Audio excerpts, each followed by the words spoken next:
Olá, sejam bem-vindas, sejam bem-vindos. Hoje a gente vai ter uma conversa sobre bispos que amamos.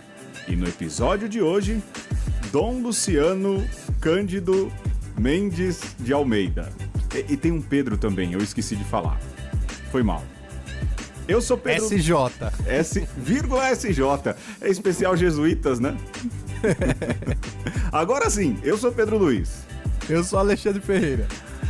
Se tem um bispo que tem uma história discreta, porém importantíssima na história da Igreja do Brasil, mas também na história da Igreja latino-americana, esse bispo é Dom Luciano Mendes de Almeida, que pisou em terras paulistanas e que faleceu alguns anos atrás, sendo bispo de Mariana. Aliás, Mariana, que junto com Brumadinho sofreram esses verdadeiros crimes ambientais e, lógico, também crimes de lesa vida, de tirar a vida de muita gente boa por causa da sanha, da mineração, da sanha, de querer sempre ganhar mais dinheiro. Mas isso não tem muito a ver agora, a gente pode até pensar no que fez Dom Luciano, mas hoje a gente vai falar desse bispo que tem uma baita história, é um bispo que amamos e que faz parte da vida da igreja em São Paulo, da igreja do Brasil e da igreja na América Latina. Foi um bom resumo, Alexandre? Foi um bom resumo e é interessante quando a gente faz esses especiais, né, Pedro? Sim. Colocando pessoas que nós gostamos e que foram importantes para a história da igreja, mas sobretudo para a nossa história. Sim, sim. Que mostra o quanto é importante para a humanidade mostrar que houve frutos dessa grande árvore chamada humanidade que enobrecem a árvore, né? Sem dúvida. Tempos que às vezes a gente olha assim e fala, puxa vida, o que esse ser humano tá fazendo na Terra? Parece que é uma praga que vem para destruir tudo, mas há esperança. Tem muita coisa boa, tem muita história boa e Dom Luciano é, de fato, uma amostra dessa grande história. A gente vai contar com outros padres, outras pessoas falando também sobre Dom Luciano, porque é uma história tão grande que não dá para ser resumida tão somente na conversa de duas pessoas. Vai mais gente ajudar a gente a aprofundar a história de Dom Luciano Mendes de Almeida, SJ. Mais um jesuíta de história fantástica. A gente já falou de um padre jesuíta, de um bispo jesuíta, falta a gente fazer de um papa jesuíta, hein?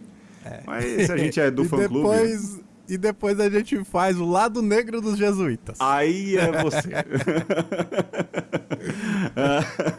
Eu e o Marquês de Pombal e mais uma galera.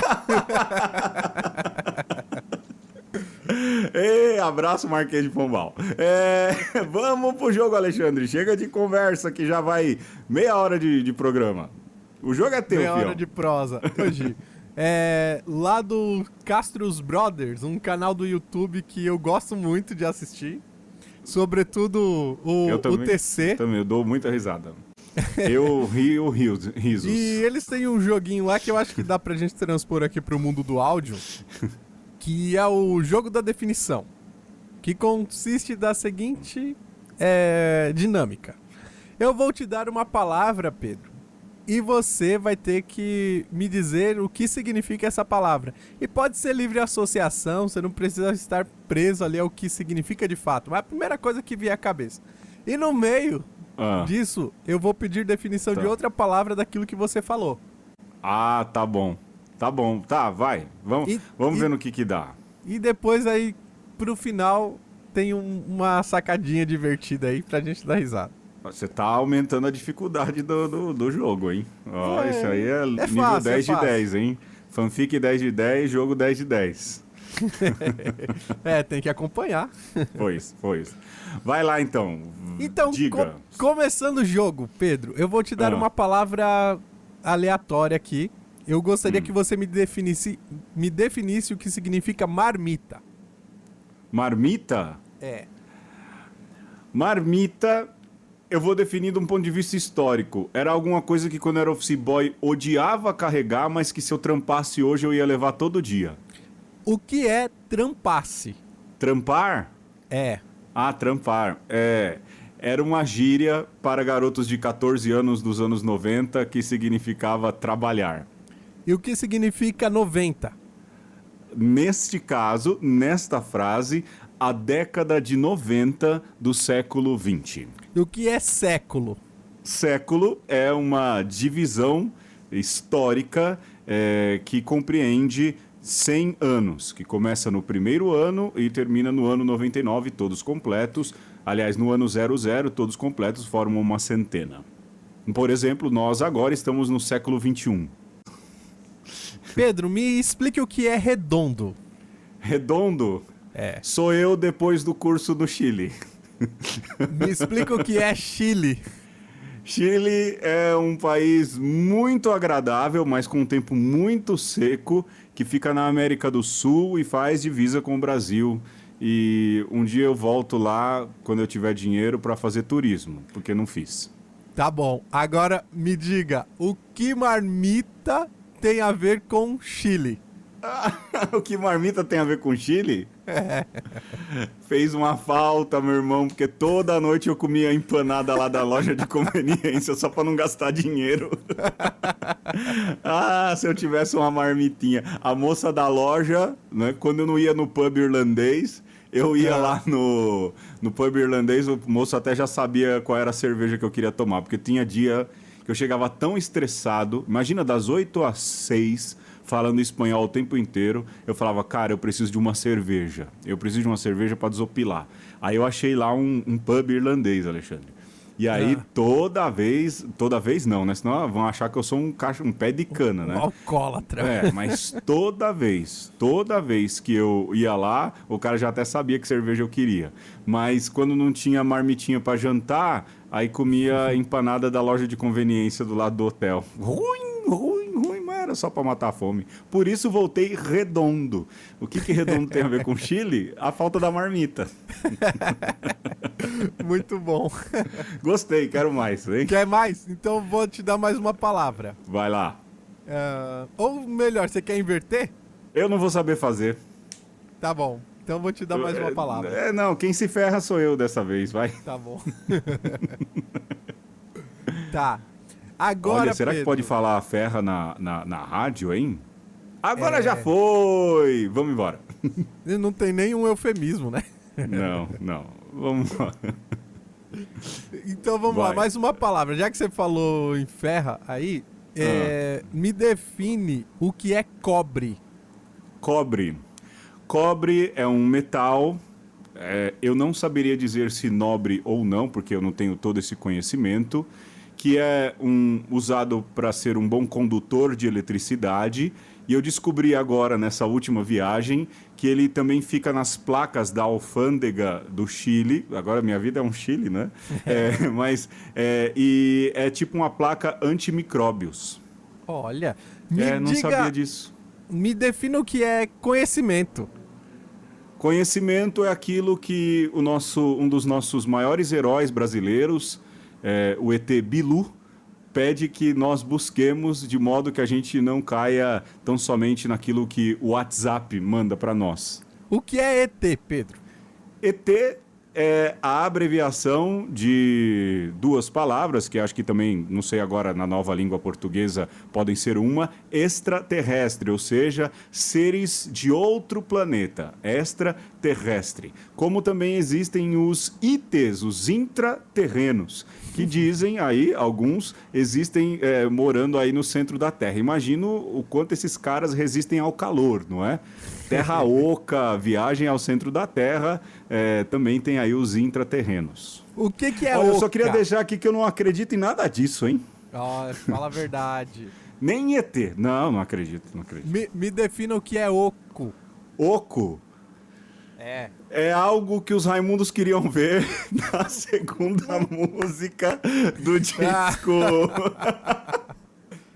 Acho que é Lavô Tá Novo, né? Mas sim. Oco é algo, vamos supor... agora você me pegou, hein? Olha só. Oco é algo que é uma forma, pode ser cúbica ou esférica, e que não tem um recheio verdadeiro. Por exemplo, a Terra não é oca. Ela tem uma série de camadas até chegar ali ao seu centro, que aí pode ser que eu dê uma baita tesourada também. É que tá tocando o alarme do Padre Chico aqui do lado. Eu não tô conseguindo me concentrar. Mas pode ser, então, que a Terra não é oca, ela é toda sólida, né? Então, oco é aquilo que não é sólido, eu acho. Não, mas líquido não é oco também. Que definição tosca. Véio. Tá bom, agora me diga o que significa lavar. Lavar?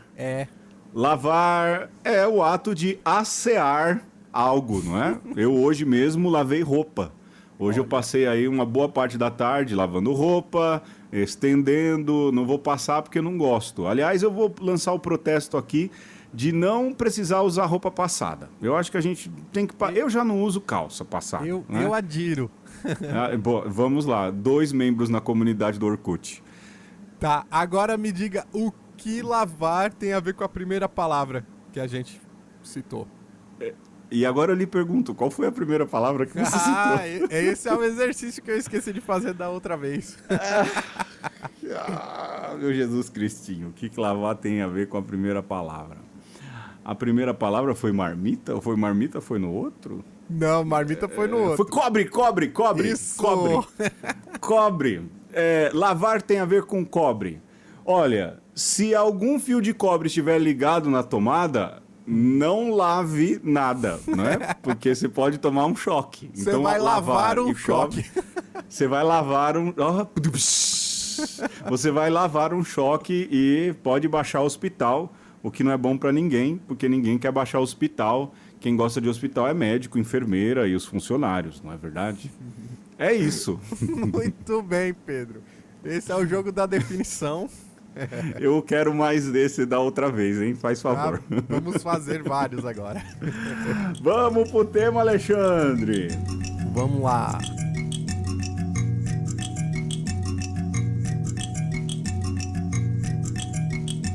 Dom Luciano trazia consigo uma marca de uma profundidade espiritual sem medida.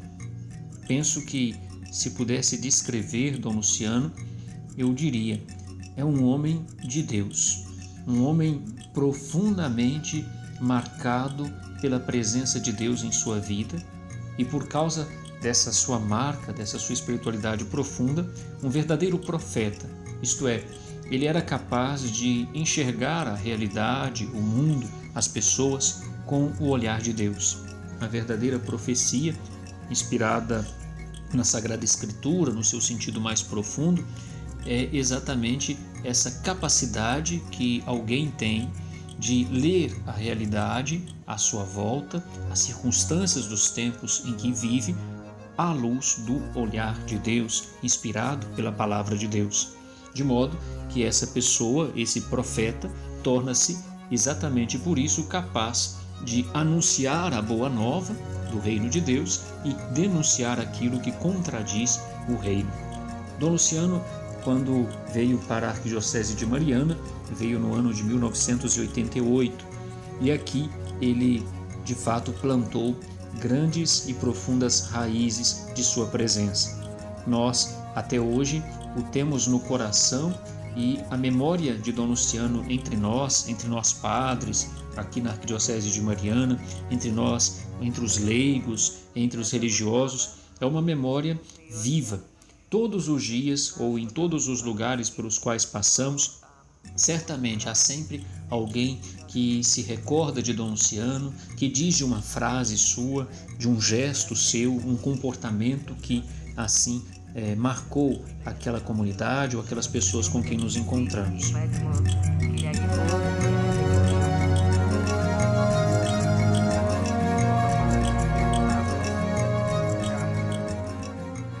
Pois bem, Alexandre, nós escutamos aí, a título de começo, um áudio do padre Euder, que é um padre da Diocese de Mariana. Arquidiocese. Primas de mesmo. Minas Gerais. Primaz de Minas Gerais, desculpa. É mesmo. Que foi aí, é um padre da Arquidiocese de Mariana, que foi a última diocese pela qual passou o Dom Luciano. Para quem não é muito católico, a diocese, elas são divisões, não é? Vamos dizer assim, como se fossem subdistritos ou como se fossem pequenas cidades, não é? Na qual o bispo é o prefeito, vamos assim dizer, aquele que é a referência eclesial. Então ali é um corpo não acéfalo, mas que faz parte de toda a igreja. Isso aí, acho que vale a pena definir aquilo que é arquidiocese, não é? Sim. E diocese também. Lógico, arquidiocese é porque ela é uma diocese maior, vem de arqué, principal, primeira, mais não é? antiga. Mais antiga. Mas a gente, então, tem essas subdivisões. E o bispo que cuidava dessa arquidiocese foi Dom Luciano Mendes de Almeida, cujo padre Helder deu aí no início uma boa definição. Eu não conheci Dom Luciano pessoalmente, Alexandre. Você conheceu? Infelizmente não, Pedro. Não, nem en passant? Não. Olha, pra falar a verdade, acho que em alguma celebração eu estive com ele, assim, mas já não... Ele não era da arquidiocese mais, e eu também não era... Não tinha consciência de quem era, sabe? Sim. Isso é fato. Tava novo na igreja ainda, essas coisas. Não era gente ainda, né? Não era gente, Não era gente. Depois que virou gente é que veio conhecer a história. Mas ele tem, de fato, uma história muito viva e nós devemos muito a Dom Luciano aqui em São Paulo. É lógico que lá, durante a caminhada, a gente pode falar um pouco mais da obra, e a gente vai falar um pouco mais da obra dele aqui. Há uma entrevista que eu estava lendo hoje, não é? E a simplicidade dele e como a história dele se cruza, por exemplo, com a de Dom Oscar Romero. Ele dá um testemunho interessantíssimo da ida dele até o sepultamento, o velório. Né? Sim, ele representa o Dom Paulo, né, no sepultamento. Sim. E fica no meio de um tiroteio, não é? Sim. O sepultamento de Dom Oscar Romero não foi algo tranquilo, calmo, como não foi o seu final de vida, foi cercado de violência. A mim chama muito a atenção a linhagem de Dom Luciano. Lógico, às vezes a gente pode pensar assim, mas é só uma questão de linhagem e tudo mais. Mas um dos bispos referenciais do trabalho com os pobres vem de uma família extremamente oligárquica aqui no Brasil, não é, Alexandre? O pai dele era jornalista, era um intelectual renomado, assim, até, né? Sim, eu vou aqui dar aqui o verbete que eu li, porque só ele já dá uma credencial.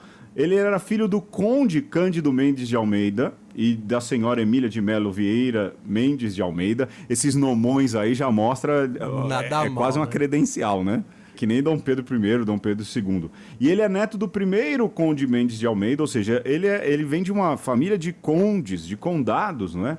Bisneto do jurista e senador do Império Cândido Mendes de Almeida, e trineto de Fernando Mendes de Almeida e tetraneto de João Mendes de Almeida. E essa galera toda ligada ali ao Império, a Senado, à vida política. Também era trineto de Honório Hermeto Carneiro Leão. Prazer. Marquês de Paraná. Pois é, Marquês de Paraná.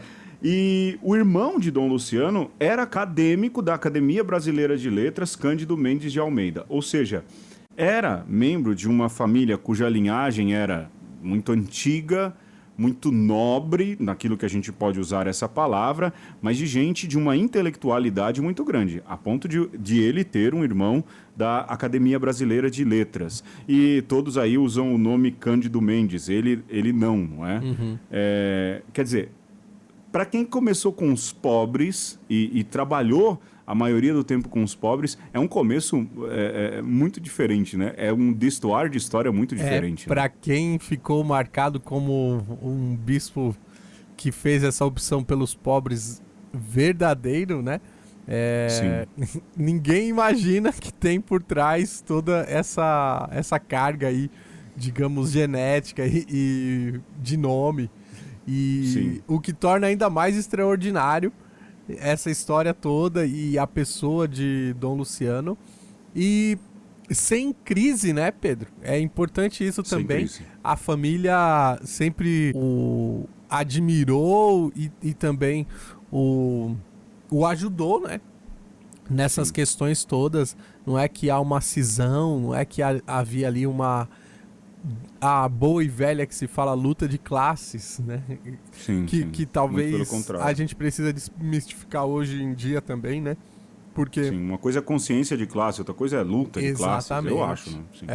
E ele entrou na Companhia de Jesus. Aliás, é engraçado que na biografia dele a gente vê, ele sempre esteve ligado aos jesuítas. Ele estudou no Colégio Santo Inácio, ou seja, não era Santo Inácio de Antioquia, com certeza. não. Né? E depois no Colégio Anchieta, em Nova Friburgo. Isso aí nos anos 46 e 50. E depois entrou nos jesuítas em 47, e aí foi lá para Gregoriana, o lugar onde o Alexandre ama de paixão, não é? Fez doutorado em filosofia na Gregoriana, tá vendo? Lá por onde você passou que Olha você ama aí, de hein? paixão, né? Foi padre em 58, ou seja, no pré-concílio, foi padre no pré-concílio, porque até lá acho que já não tinha rolado a reforma litúrgica, não, de jeito nenhum. E teve os votos definitivos em 64, ou seja, tem uma vida longa ligada aos jesuítas, mais um jesuíta. E a gente já falou, jesuíta é como quartel, mas também se esmeram muito na vida intelectual.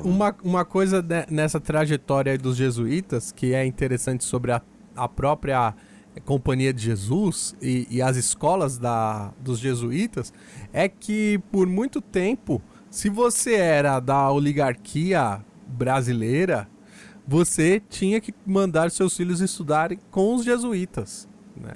Olha aí. E então os jesuítas, na verdade, garimpavam vocação entre a nata da sociedade, poderíamos dizer assim. E eu acho que até mundo afora, né? Não só, no caso, o Dom Luciano é um exemplo disso, mas você dizer jesuíta, sobretudo aí nesse começo do século XX, era você olhar para alguém que foi cultivado nas artes, na humanidade, né, na intelectualidade, e que de alguma forma a companhia com um olhar clínico falava, opa, esse cara dá pra coisa.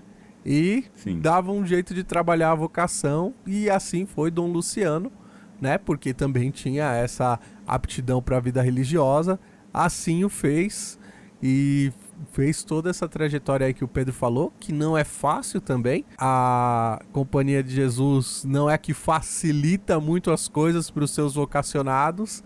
E muito pelo contrário. Muito pelo contrário. Também você pode ver isso na biografia do Papa Francisco.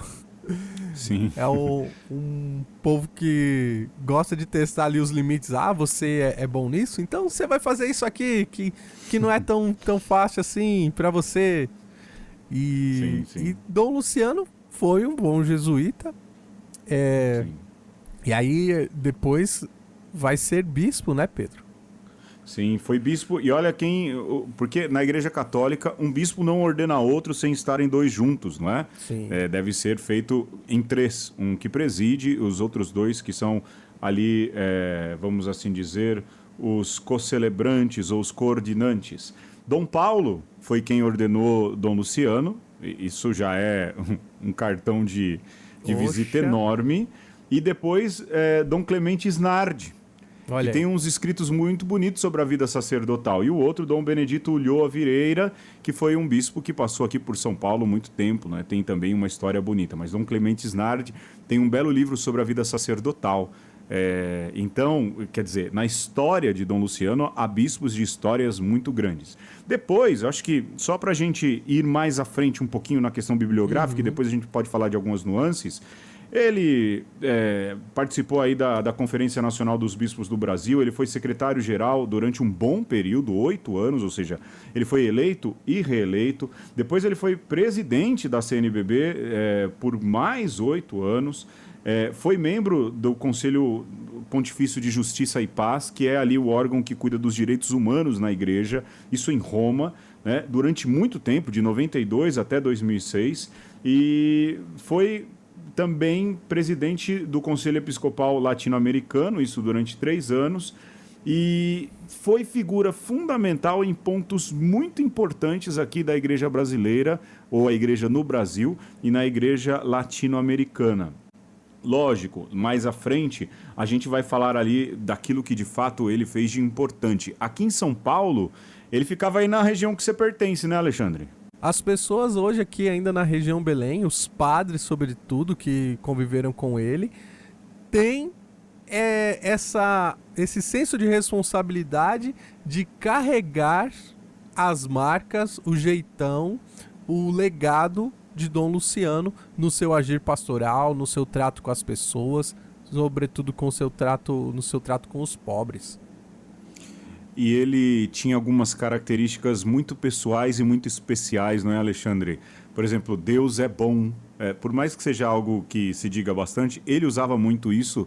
E volta e meia, isso eu li num livro que o irmão dele escreveu, não é? Volta e meia, ele costumava deixar assim, passava numa recepção de algum lugar, fazia um desenho de um bonequinho, sorrindo e escrevia, Deus é bom. E deixava, diz que ele tinha esse costume de deixar esses pequenos bilhetes, essas pequenas mensagens espalhadas. Esse carinho e esse jeito carinhoso de enxergar as coisas é também uma das marcas registradas de Dom Luciano. A gente vai ouvir um pouquinho dele falando, a gente tem áudios de Dom Luciano e daqui a pouco a gente volta. Como é que é a nossa sociedade? Brasil, o que nós vemos assim que desperta mais a nossa vontade de colocar em prática esse mandamento do Senhor? Nós vemos, em primeiro lugar, a fome, a miséria tão grande. Vemos também as rivalidades, os conflitos, agressões, a violência, até mesmo o ódio. Vemos também os ressentimentos, as mágoas, as divisões. E vemos também uma perda de sentido da vida. Quantos jovens que já não acreditam mais na vida. Sabemos que o número daqueles que eliminam a sua vida é crescente. Então, diante dessa tarefa que é nossa, de um mundo que é o nosso, de um Brasil que é o nosso, onde nós vemos que somos chamados a amar e a transformar essa situação de injustiça, de vingança, de ódio, de segregação e de frustração. Como fazer? Qual é a força da Eucaristia que nos move a agir nessas diversas situações? Vejam, em primeiro lugar, vamos considerar, estamos sempre atentos a isso, que o Brasil é um dos países onde não deveria haver a fome, porque nós temos tantos recursos. É um país onde, com um pouco mais de organização, haveria alimento substancial para todos, mas não há. A divisão das riquezas é dramaticamente injusta. Nós sabemos que o Papa João Paulo II, quando terminou o encontro de Puebla, que tinha como um dos temas a promoção humana, pediu que se preparasse a Conferência Episcopal de Santo Domingo. E aí foram os membros da presidência do CELAM a Roma apresentar ao Papa a temática para a América Latina, e a primeira temática era a nova evangelização. E logo depois, a enculturação.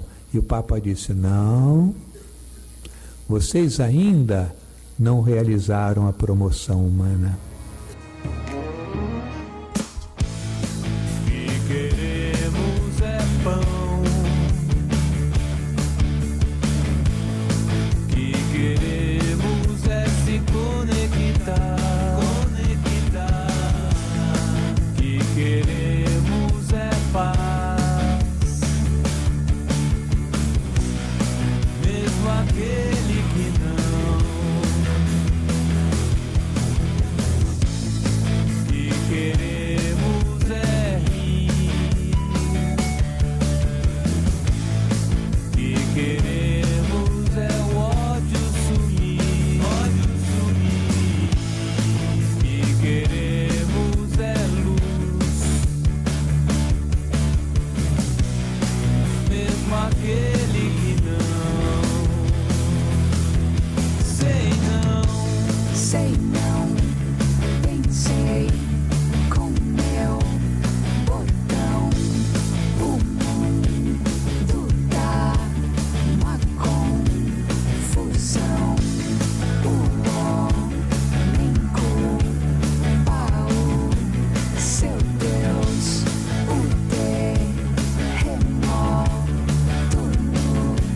sei não a tempestade, o mar remoto até voar do ar, pagão.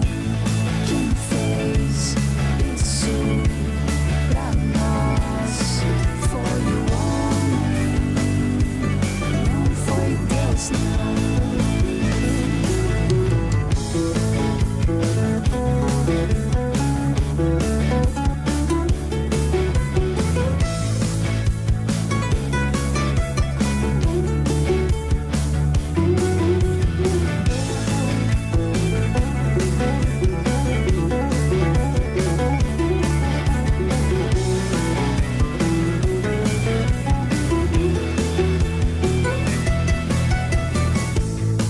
Que queremos é pão.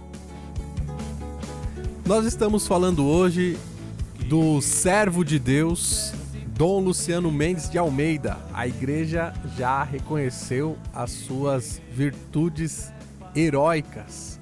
Vamos ouvir aí um testemunho de um desses padres que testemunharam o jeito todo especial de Dom Luciano aqui na Zona Leste de São Paulo. Eu consegui aí um áudio especial para nós do padre Júlio Lancelotti. A memória de Dom Luciano é a memória do amor, da fraternidade, sobretudo da misericórdia e da compaixão. Dom Luciano, na região Belém, é um pai com coração materno, que não tinha horário para andar atrás das pessoas, para buscar os que estavam sofrendo, para visitar de madrugada os doentes, para acolher os moradores de rua, para fazer comida para eles e muitas vezes até oferecer a sua própria cama. Dom Luciano é o homem do amor compassivo, da misericórdia sem limite, sem guardar nada para si. Tudo que passava nas suas mãos chegava para os outros. Toda a sua vida tinha que ser gasta, toda a sua vida entregue, toda a sua vida doada. Foi assim que Dom Luciano viveu pelas ruas das nossas periferias, pelas ruas recolhendo os que estavam sofrendo e esquecidos, confortando os corações, sendo um pai amoroso para os filhos e filhas, confortando os padres, animando as comunidades, sendo um testemunho para os religiosos e religiosas, animando as escolas católicas, sendo presença nos hospitais, sendo presença para aqueles que ninguém queria, que todo mundo esquecia. Dom Luciano não tinha medo de ser mal entendido ou mal compreendido. Ele era o grande sinal da igreja servidora no meio do povo, do pastor que dá a vida, do pelicano que dá o próprio coração como alimento para os seus filhotes. A memória e a imagem de Dom Luciano ficarão para sempre no povo mais sofrido, nos pobres e nos pequenos. Dom Luciano Pedro Mendes de Almeida, luz e pedra, pedra de alicerce, luz que nos faz enxergar Jesus. O seu lema episcopal, em nome de Jesus. Assim viveu, assim sofreu, assim se alegrou, assim amou, assim morreu. Em nome de Jesus. Dom Luciano vive para sempre. Quem ama é imortal. Quem ama não morre jamais. Dom Luciano vive em nós.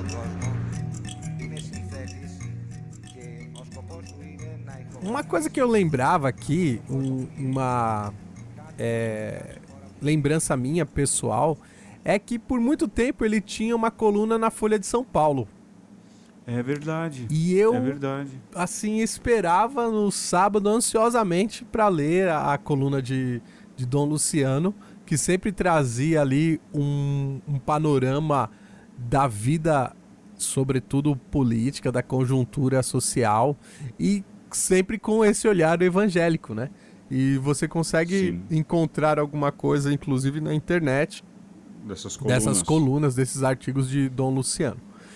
E outra coisa que eu lembrava, Pedro, é que quando o pessoal estava mandando o processo para Roma da sua canonização, né? Está em vias de ser canonizado. E eu tive a oportunidade de concelebrar uma missa com Dom Fernando, que era bispo na Lapa, O contemporâneo. Fernando Penteado, né? Penteado. E eu falava pro Dom Fernando que, apesar de não o conhecer pessoalmente, o Dom Luciano, naquela época eu era o coordenador de pastoral da região Belém, eu dizia pra ele, eu me sentia um pouco como uma criança de Dom Luciano, né? Porque aqui na região Belém tem as obras sociais, tem várias, né? Mas sobretudo a obra social Bom Parto, que está espalhada nas diversas paróquias e funciona desde aquele tempo, né? Mais ou menos da década de 80, e eu poderia ter sido uma dessas crianças atendidas. E como isso marca a nossa vida social aqui na região Belém também, né?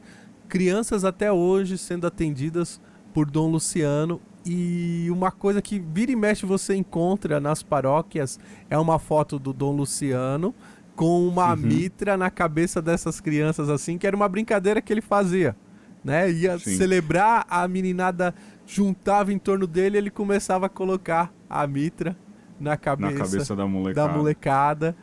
Há quem diga que essa foto foi tirada na Juta, há quem diga que foi tirada na Vila Prudente. Mistério. Não, Quem é mas que sabe? são várias.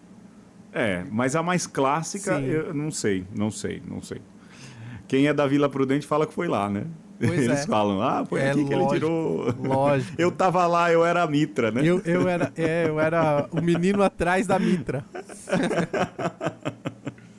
Falar em eu tava lá e essas lendas. Dom Luciano é um bispo cercado de lendas, não é, Alexandre? Muitas. O que eu ouço de histórias de Dom Luciano, eu acho que a gente pode rechear aí toda essa segunda parte do programa com histórias peculiares, pitorescas de Dom Luciano. Por exemplo, eu uma vez ouvi do padre do Cônego, ele é cônego aqui em São Paulo, José Miguel de Oliveira, que tem um amor filial por Dom Luciano. A gente lembra, não é, Alexandre, o quanto ele sofreu com o falecimento de Dom Luciano. Foi uma perda mesmo. Sim, e ele contava, né, que Dom Luciano era um pouco desleixado, não é? Com a própria imagem. Então diziam que era muito comum vê-lo no terno cheio de caspas. Era um homem de muito pouco sono, porque muita gente ficava aos pés ali da casa onde ele morava e ele ficava até tarde ajudando, socorrendo, dando um prato de comida, ou mesmo conversando, ou indicando. Diz que ali na região da Moca, onde ele morava, a casa dele era mesmo um point, não é? E essa história de que porque ele vivia dormindo muito tarde, chegava sempre muito atrasado nas reuniões. Essa eu ouvi de um padre, que Dom Luciano sempre chegava atrasado nas reuniões dos bispos, né? Diz que já era comum falar, bom, vamos começar, porque Dom Luciano deve estar aí pela rua fazendo alguma coisa, né? Daqui a pouco chega. Daqui a pouco chega. E há uma história, se eu não me engano, quem me contou essa foi o padre Tarcísio Mesquita, que também foi muito próximo de Dom Luciano, não é? Que um dia ele chegou cedo na reunião e disse que ele não entrou. Não entrou na reunião, ficou esperando para chegar atrasado e perguntaram, mas por quê? Ele falou, não, a gente precisa manter o costume. E ele tinha mesmo essa visão também muito bonita da vida e não era um jesuíta fechado, muito pelo contrário, era um homem de sorriso, né? Fácil, né? Era um homem de sorriso fácil, né?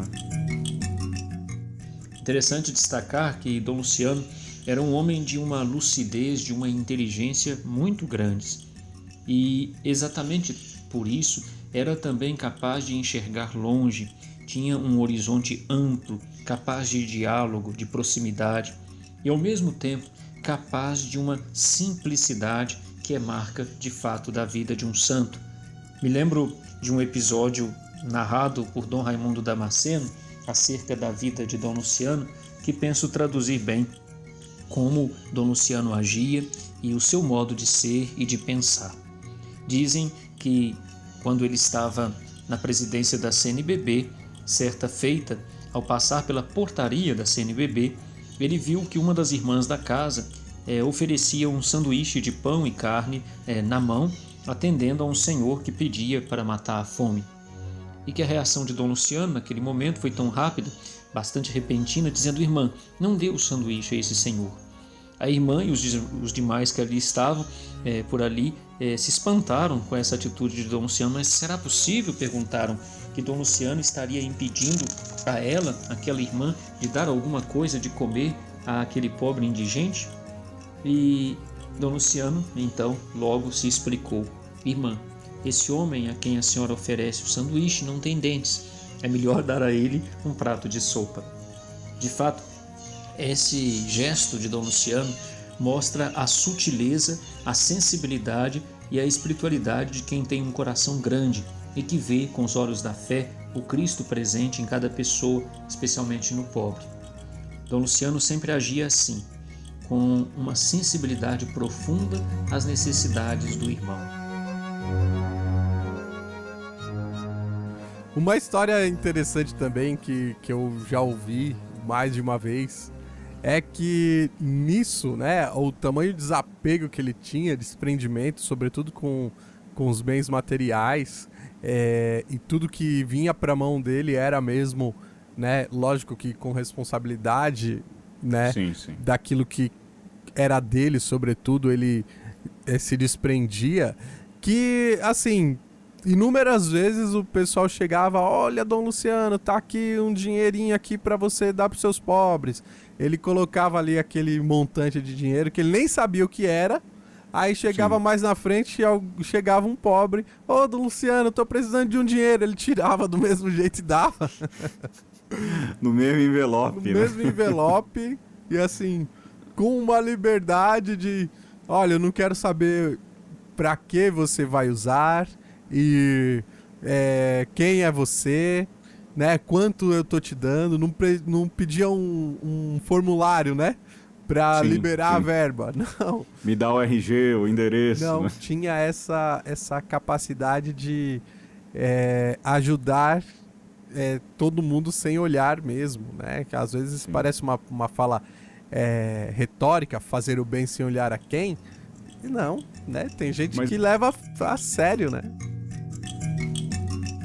Sono Ernesto Olivero, Sou Ernesto Olivero, fundador do Arsenal da Esperança de São Paulo. E graças a este lugar encontramos uma pessoa maravilhosa.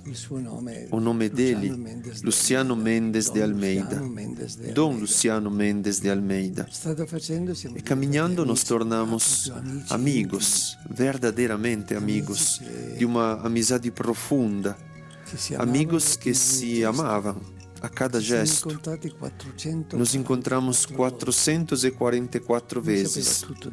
Ele sabia tudo de mim, eu sabia tudo dele. E juntos sonhamos um mundo diferente, um mundo onde outro nunca é um inimigo, onde outro pode se tornar nosso mestre. E com este desejo, a nossa amizade cresceu, se ampliou e se colocou à disposição de tantos.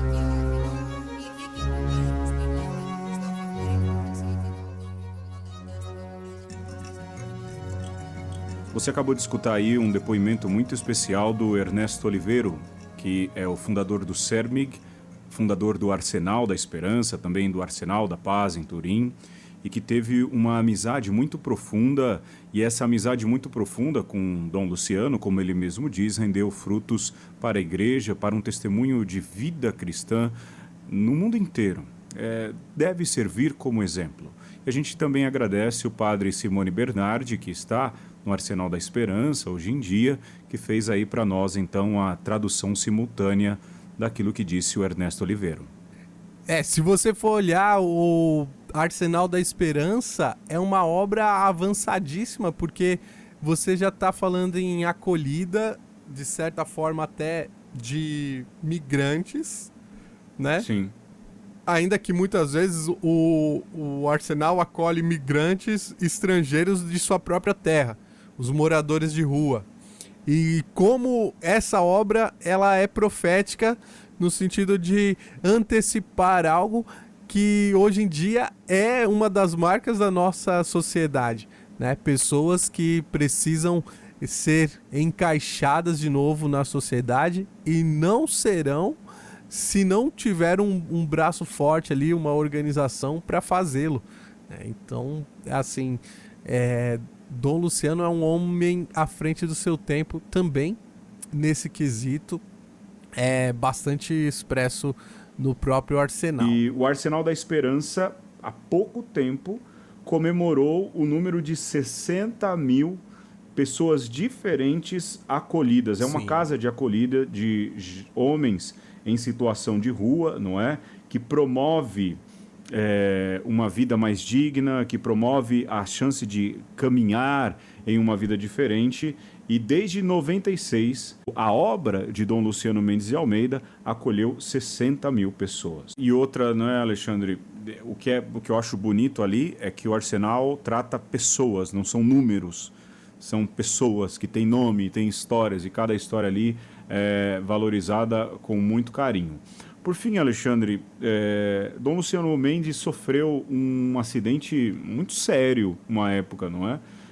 Um acidente automobilístico, é isso? Na verdade, se pensava que ele não sobreviveria.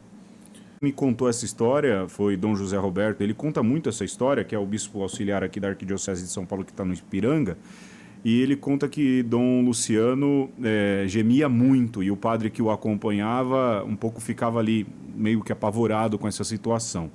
Até que uma noite ele parou de gemer, não é?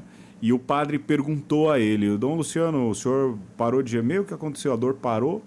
E disse que ele, desse jeito místico dele, de enxergar a vida, disse: porque depois eu fiquei pensando, tem tanta gente pior do que eu, estou num bom hospital, num bom quarto, com bons médicos, e tem gente numa situação pior do que eu não tenho o direito de gemer. E aí disse que suportou ali no silêncio toda a dor, sem reclamar, sem fazer ali queixas nem nada, não é? E essas histórias, se a gente ouvir, a gente escuta um monte dessas de Dom Luciano, que era um homem de caridade e muito organizado. Ele tinha um senso de organização muito grande, de uma intelectualidade muito grande, mas de uma mística também muito bonita. Não é à toa, como disse o Alexandre, que agora passa por um processo de beatificação para depois ser reconhecido aquilo que a gente já sente no coração, que é de fato um homem santo, não é, Alexandre? As histórias sobre a espiritualidade de Dom Luciano também são vastíssimas. E Sim. do seu amor pelos padres também. Isso é uma coisa que é bastante marcante no seu episcopado e na sua passagem aqui na Arquidiocese de São Paulo. Era um homem que amava os padres, e os padres se sentiam assim cuidados por Dom Luciano, de passar mesmo ali em cada paróquia, de estar com o padre, muito mais do que cobrar digamos, uma produção, né? Ele estava junto. Sim. E aí, padre, como é que você tá? Como é que tá a sua vida de oração? E o que eu posso fazer por você? Então, era um homem que, ao seu cuidado com os pobres e com os mais necessitados, era também esse próprio emanar do seu cuidado com todas as pessoas.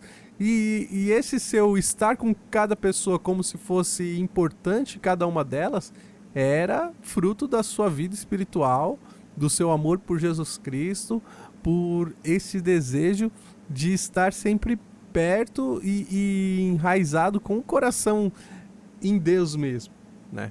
E às vezes, assim, Sim, é sem bom que se fale isso, e é bom que a gente traga uma pessoa como Dom Luciano à tona, falar da pessoa dele, porque se esquece disso.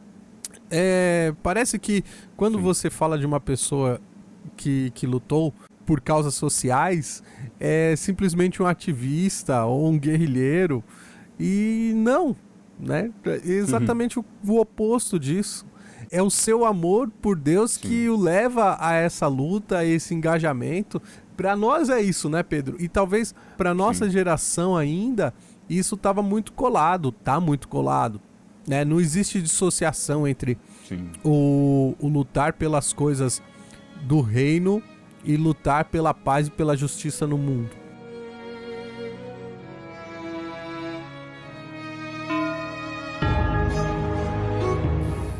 E aí nós vemos que para vencer o ódio, nós temos que ter um amor maior. Lembro-me numa viagem, quando eu estava na CNBB, ao Líbano, 1987. Chegando lá, fui visitar um hospital, um frio muito grande, e entrei numa enfermaria onde havia uma jovem que estava pintando um quadrinho com um pincel seguro na boca. Ela em cadeira de rodas, pintava um quadrinho com um pincel na boca. Eu conversei com ela um pouquinho em francês. Eu disse: o que aconteceu? Eu estava em casa com minha avó, lugar pobre, quando entraram os agressores querendo que eu mudasse de religião. E eu disse que não, porque eu amo Jesus. Aí me deram um tiro, pegaram a espinha, e eu estou entrevada. Mas ela disse assim: mas o senhor sabe, estou oferecendo a minha vida por esse jovem que atirou em mim.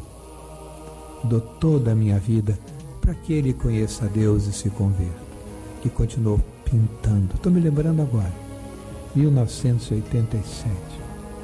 Entrevada no perdão por aquele que tinha tirado a ela as condições, né, de movimento e tudo mais. Esse é o amor cristão, que salva realmente a humanidade. Se a gente pudesse também estender os exemplos para outras áreas, muitos aqui conhecem, e graças a Deus, o grande exemplo de Francisco Xavier Van Thuan, do Nguyen Van Thuan, que era bispo auxiliar de Saigon, no Vietnã. Eu tive a alegria de conhecê-lo, bem de perto, porque coincidiu de poder participar de uma comissão em Roma, da qual ele era o vice-presidente, depois o presidente. Conversamos muitas vezes. Esse homem é um santo. Vocês imaginem, ele ficou preso no Vietnã 9 anos, numa cela, fechada, incomunicável, sem um livro, sem um lápis, sem um rádio, sem nada. 9 anos. 9 anos. A luz vinha e saía. Ele, para respirar um pouco, ficava deitado para ver se tirava o ar debaixo da porta que era fechada. 9 anos. Conheci este homem santo. E ele dizia: como é que você fez? Ele disse: mas, ô Van Thuan, vem cá. O que você sofreu mais? Ele disse assim: a fome. Eu disse: meu Deus, ele devia ter passado muita fome. Não. Não é tanto a dor da fome. É pensar que sem comer eu ia apagar, como um computador que apaga, e eu ia ficar sem identidade. Então eu rezava muito para não perder a consciência. Ele passava o dia na Eucaristia. Muitos conhecem aqui, só para resumir, ele tinha um vidrinho com o remédio. O remédio tinha sido a ele dado, era uma garrafinha de vinho que renovavam, como se fosse um remédio para um mal-estar. Ele pegava a mão, colocava 3 gotinhas de vinho, uma de água, um pedacinho de pão e celebrava a missa na própria mão. E passava o dia se preparando e agradecendo e rezando por todos que estavam assim perseguindo os seus irmãos no Vietnã. Passou 9 anos rezando pelos outros, vencendo o mal com o bem, com um sorriso de esperança, coisa contagiosa. Eu tenho até hoje aqui comigo um terço que ele me deu, que eu levo comigo, para me lembrar muito dele. Esse homem é um exemplo para nós, sorrindo, nenhuma palavra de desacato às pessoas, só esperança, Eucaristia. Uma coisa tão bonita, eu fui visitá-lo em Roma, e ele tinha lá o seu lugarzinho na casa dos cardeais, lá chama-se Piazza São Calixto. Ele disse: você vem lá? Sim, eu vou lá com você. Ele disse: não, mas eu vou esperar você lá na porta. Tá bom. Disse: mas você não tem alguém? Não, eu espero você na porta. Quando eu cheguei, ele estava lá na porta. E eu disse: interessante, podia tocar campainha, chamar. Ele vai subindo a escada, de repente entra à esquerda, era um depósito que ele tinha transformado em quarto para ele. Ali tinha uma cama, uma mesa, um armário com santíssimo e uma portinha de banheiro e uma planta. E disse: você gostou do meu quarto? Eu gostei, ó, bonito o quarto, né? Ele disse: pois é, aqui eu tenho tudo. Disse: mas ô Francisco, vem cá, quem que faz a comida para você? Disse: sou eu. Quem que lava a sua roupa? Sou eu. Quem que faz aqui? Sou eu. Para quê? Eu passei 9 anos na prisão. Precisa de quê mais? Não precisa de nada.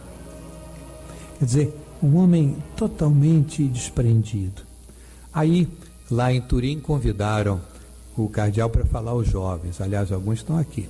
Lá em Turim, no Arsenal da Paz. Você vai comigo? Vou sim. Eu estava lá. Aí fomos, pegamos o avião. Quando ele foi chegando, tropeçou. E a mala se abriu. E não tinha nada dentro da mala. Aí eu disse: mas ô Francisco, que negócio é esse? Você não tem nada? O que eu vou precisar, meu irmão? Eu vou lá, eu volto amanhã, não precisa de nada. Mas que você trouxe a mala? Que eu vou viajar. Quer dizer, né? Então, vê, é a coisa importante, né? É outra concepção. Outra concepção. Se a gente pudesse se desapegar e dar aos pobres, é uma coisa tão bonita. Veja, um homem sem ódio, um homem amor, ofereceu tudo a Deus. A mãezinha dele ainda é viva, com mais de 100 anos, imigrante na Austrália. É um exemplo para nós. Esse homem vai ser santo ainda, vocês vão ver. Já é. Mas então, vejam, a transformação da sociedade, ela se faz por um amor novo, que se torna partilha, se torna o perdão, como aquela jovem que dava vida por quem nela atirou. Como o Vietnã tinha seu grande bispo, e ele dizia: olha, muitas vezes eu imaginava que eu estava pregando um retiro para as irmãs, que eu estava na igreja, estava com os jovens, e eu estava na prisão. Aí eu compreendi uma coisa, na Eucaristia. Jesus também fica escondido, parado, mas ele oferece a vida. E eu podia oferecer a minha vida com Jesus Cristo, por todo o mundo, pelo meu país, para que haja paz universal. Mais do que as obras de Deus, eu queria oferecer a Deus a minha vida. De modo que a gente possa ver como é que se transforma a sociedade. Antes do beijo, abraço, aperto de mão, só uma novidade: nós estamos e conseguimos, o Alexandre conseguiu, com todo o seu inglês nórdico, estamos no Spotify. Aê! Palmas, crianças! Ei, chegamos lá! Então você pode procurar a gente lá no Spotify. Eu tenho a oraçãozinha de Dom Luciano aqui, eu sempre peço pela causa de beatificação, porque é desses santos que a gente fala assim, dá vontade, como a gente já ouviu o padre lá de Mariana falar, dá vontade de ser padre que nem esses padres assim. A gente não consegue, mas a gente se esforça. É isso aí, Alexandre. Até semana que vem, meu irmão. Até semana que vem, Pedro. Ouça lá no Spotify. Você que está nos ouvindo pelo Spotify, chegamos! Nós vamos invadir viva a sua praia. Não, essa música não. Ah, não. Não, porque... Então não, vamos deixa cantar pra lá. assim. Então vem, entra na roda com a gente. Beijo, abraço! E aperto de mão. Até mais!